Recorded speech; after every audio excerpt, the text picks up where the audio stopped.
16ই ফেব্রুয়ারি ঢাকার রাজপথে বাইতুল মোকাররম উত্তর গেট থেকে আমরা প্রতিবাদ সভা এবং বিক্ষোভ মিছিলে ঘোষণা দিয়েছি। অবশ্যই এই সভার পিছনের দিকে আমরা যারা ষড়যন্ত্র করে দেশকে অস্থিতিশীল সৃষ্টি করে গণতন্ত্রের অভিযানটাকে ধ্বংস করার চেষ্টা করবে সেটাকে আমরা আপোষ নিতে এই জন্য প্রয়োজনে আমরা রাস্তায় নামতে পারি। ইতিমধ্যেই আমরা 11 দলের পক্ষ থেকে গতকাল কমিটির মিটিং করেছি।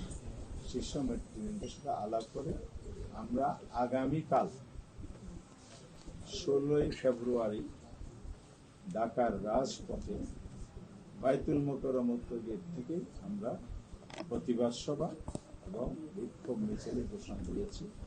কারণ হচ্ছে এই সমস্যাটা বন্ধ করতে বিকাল 4:30 জনগণকে সাথে নিয়ে আমরা প্রতিবাদ করতে চাই। এটা যদি না থামে তাহলে আমাদেরকে রাজপথে আরো আগে আমরা চাই না রাজপথে রাজনৈতিক বিষয় সমাধান করতে।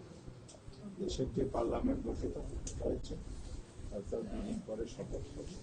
সেই পার্লামেন্টে রাজনীতির সকল এটাই গণতান্ত্রিক দ্বারা আমরা তৈরি করতে চাই। যারা অধিক সংখ্যক আসনে বিজয়ী হয়ে সেই পথে না হেঁটে অসুস্থ পথে যেতে চান, জনগণ সেটা মেনে নেবে না। জনগণকে সাথে নিয়ে আমরা এটা রুখে দেবো ইনশাআল্লাহ। আরেকটা বিষয় হলো সংস্কার। খানা বুক হয়েছে, এখানে অবাক হওয়ার মতো বিষয়, বিভিন্ন আসনে আপনার ধানের শীষ প্রার্থী বা তাদের জোটের প্রার্থী যা ভোট পেয়েছে না ভোট করেছে সেটা। তাহলে সংস্কার সবাই মিলে করার জন্য আমরা জুলাই সনদ রচনা করলাম, কিন্তু ভোটের রেজাল্ট এরকম হয়েছে কিভাবে? এটা দেশবাসী অবশ্যই বিবেচনায় আনবে আগামী। তবে আমরা এই জায়গায় স্পষ্ট করতে চাই, অনেক রক্তের বিনিময়ে জুলাই সনদ তৈরি হয়েছে। অনেক চেষ্টা, অনেক শ্রম সাধনা, রাষ্ট্রীয় কোষাগারের অর্থ ব্যয়, অনেক মানুষের অনেক সময় স্যাক্রিফাইস করার মধ্যে হয়েছে। সেই জায়গায় যদি নতুন কোনো কিছু করতে চান তাহলে এটা জনগণ গ্রহণ করবে। প্রফেশনে প্রাপ্ত ভোটের ভিত্তিতে যে 18 যে 100 আসনের সদস্য নির্বাচিত হওয়ার কথা, সেই জায়গাটাও নতুন করে প্রশ্নবিদ্ধ করা হয়েছে। অর্থাৎ এখানে যে পিআর সিস্টেম আনুপাতিক হার জুলাই সনদে বলা আছে, সেটাই জনগণ গ্রহণ করে নিয়েছে। 4টি কোয়েশ্চেনের সেকেন্ড কোয়েশ্চেনে সেটা বলা আছে। এটা যদি বলে যে তাদের নোট অফ ডিসেন্ট ছিল, আমরা মনে করি জনগণের ম্যান্ডেট আসার পরে এই জন্য কোনো নোট অফ ডিসেন্ট আপনার নাই। সেটা দলীয় বিষয়, এখন পাবলিক প্রপার্টি হয়ে গেছে, জনগণের অ্যাসেট হয়ে গেছে, জনগণের ম্যান্ডেট এসে গেছে। এখন প্রয়োজন হলো সবাই মিলে দেশকে সামনে এগিয়ে নিতে হলে জুলাই সনদ বাস্তবায়ন করার দিকে পথ চলতে হবে। অবৈধ সবাইকে ভূমিকা পালন।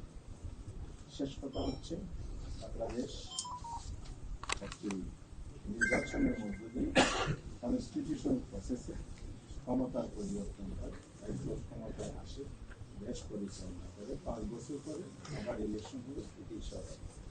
কিন্তু কোন দলের জনগণের দায়িত্ব নেওয়ার পরে মিসহ্যান্ডেলিং হয়ে যায়, আর এবারে ইলেকশনে জন আকাঙ্ক্ষা প্রতিফলন ঘটে নাই। যে কারণে জনগণের ভোটের মাধ্যমে যে ক্ষমতার পরিবর্তন আশাটা ছিল, ওটাও কিন্তু প্রশ্ন।